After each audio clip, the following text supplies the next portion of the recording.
since we were also talking about filmmaking and cinema, in hindsight, there were a lot of movies based on a lot of our texts, Vedic texts.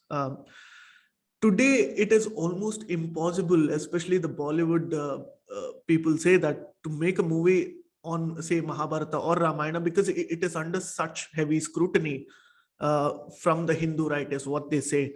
Um, Amidst the debates of this, whether we are doing a propaganda movie or we are actually, it's an interpretation of how we perceive certain religious texts.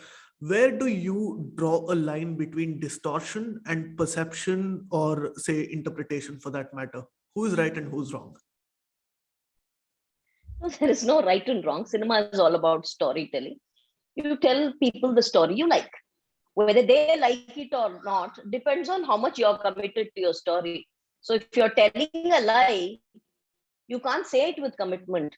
When you're speaking the truth, then the strength which you speak truth is very difficult to get when you speak a lie.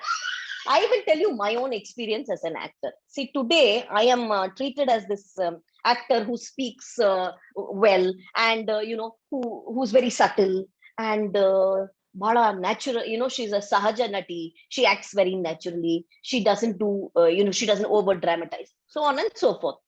I will tell you my own experience of learning acting, right? Because I didn't go to FTI.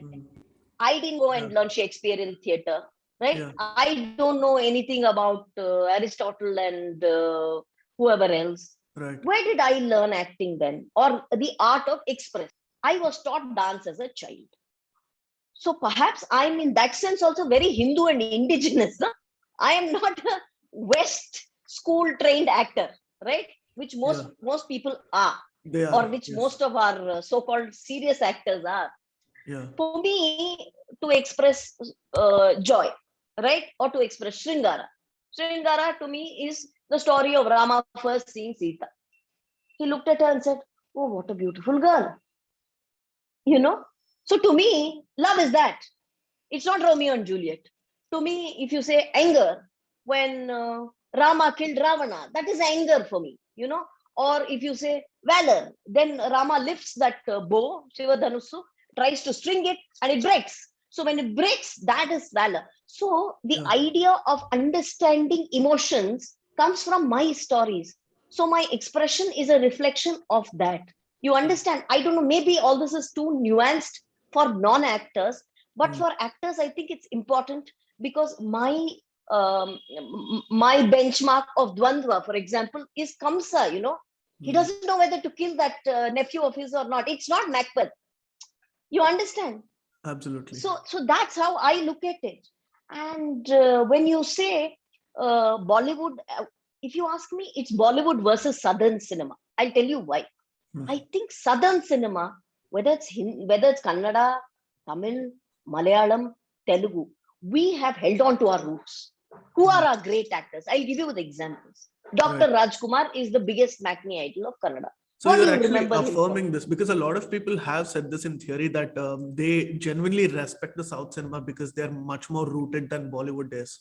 I'll tell you, see, Dr. Rajkumar, for us, he's next to the greatest actor ever, because he could sing. For an actor to be able to sing, to deliver lines, and then to act so beautifully. And he fitted every part he played. How do you remember Dr. Rajkumar? I don't know if your generation has seen all of his films, but to me, Dr. Rajkumar is Mayura. Mayura of the Kadamba Vamsha. To me, he is Hiranyakashipu from Bhakta Prahlada. To me, he is, Ranadhira Kantirava, or he is Immadi Pulakeshi. This is how I remember him. Then you look at Telugu cinema. N.T. Ramarao, the greatest actor. Okay, by far. Now you shouldn't say Chiranjeevi is greater or whatever. They are all great actors too. But then, who are the men that led, so to speak, the rise of this cinema, right? N.T. Ramarao. To us, what is N.T. Ramarao? I don't know whether you all have children have seen his films, or even S.V. Rangarao. We know S.V. Rangarao as Ghatotkacha. That food thing that he does, that song. You know how we remember N.T. Ramarao? Krishna. For the longest time, I thought Krishna looked like N.T. Ramarao. And when you look at, Tamil cinema, Shivaji Ganeshan. You see, Ganeshan is the name his father gave him. But Shivaji is from the character he played, Chhatrapati Shivaji. And then you see him as, as Kapaloti Tamilan, you see him as Kattabomman. That's how you remember these great actors. So there we are. Then what do you remember Bollywood for? Mughal-e-Azam.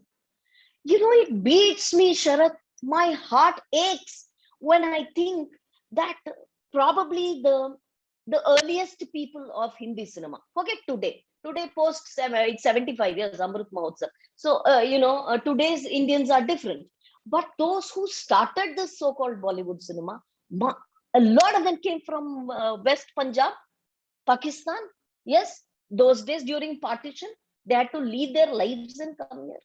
I can't beat it that their greatest masterpiece is not Chhatrapati Shivaji, but it is Mughal-e-Azam. So where have they lost the plot? I wonder. And I'm still waiting. And perhaps again 2014 onwards or post 2014, you see a Tanaji Malusare in Hindi cinema. In all grandeur, Ajay Devgan playing that great hero. Otherwise, except in RSS Shaka, who knew about Tanaji? So this is, I think, again, we need to reclaim our stories. Please remember to subscribe to us and switch on the notifications for this channel. For our other social media links, more content, and to support our work, please visit citti.net. Dhanyavad. Namaskar.